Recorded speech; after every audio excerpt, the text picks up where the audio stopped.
Now let's come back to Nigeria now and talk about sardines. Well, I wonder if you are one of those who would call this a favorite, or at least a go-to canned food, which a lot of Nigerians have found different ways to use in a couple of this. Well, the thing is, in spite of how minute it might seem on the menu list, it's also being hit by price increase. And so we've seen in the country that the price of a can of sardine has gone up almost 88% to 1,500 from 800 last year. What factors are contributing to this? Pretty much what's going on with others, yes? But anyways, so let's have this conversation now with the FDC Financial Derivatives Company joining us, Rosemary, to tell us perhaps what FDC has found to be a major contributor to this. Hi, Rosemary, good afternoon. Good afternoon, Amy. Thank you for having me. Good to have you. So there are a number of factors that influence the price of sardines in Nigeria. A few of them are Nigeria's fishing industry's limited capacity to produce and preserve these pelagic fishes, and rising domestic inflation, exchange rate volatility, and tariff adjustments.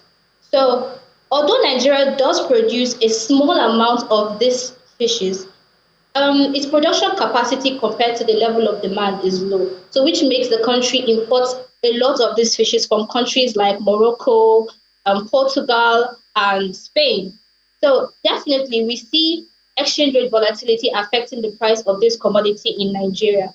So a weaker naira makes it more expensive to import this commodity, which then translates to a higher prices for consumers.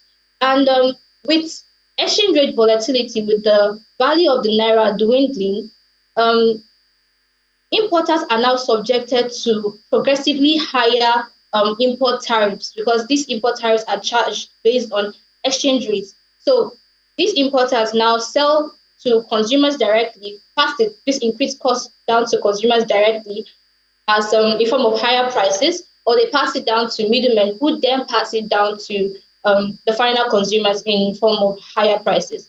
Now, coming down to the domestic economy, um, we look at Nigeria's fishing industry's limited capacity to produce and preserve these fishes. So the Nigerian fishing industry mostly focuses on fresh fishes like catfish and other seafoods.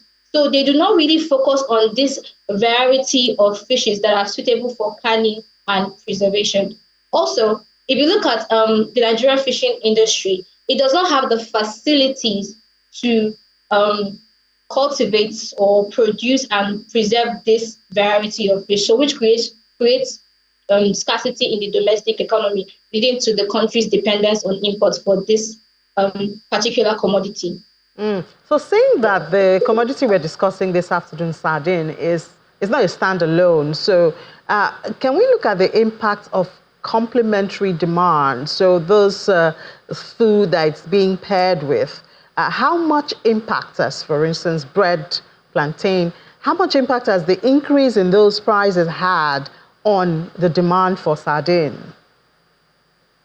Okay, so when you look at complementary demand or joint demand, it's basically a concept or a situation that shows how the demand for one commodity influences or directly influences the demand for another commodity. For instance, if you walk into a restaurant and you want to get white rice, you pair it with stew. So rice and stew, bread and egg, things like that. So with joint demand, it is attached to a concept called cross elasticity of demand. So as the price of one commodity is increasing, it reduces the demand for its complement. So, for instance, sardines are basically paired with bread and sandwiches, or in stews for rice, plantain, and yam. So, if the price of bread increases, it kind of impacts combined consumption in such a way that if consumers cannot afford to buy bread, they will definitely not look towards buying sardines. So you see consumers now switching to lower cost protein alternative that gives them more serving per cost. All right, Rosemary, thank you so much for that. Thank you for sharing your findings with us this afternoon. Thank you for having me.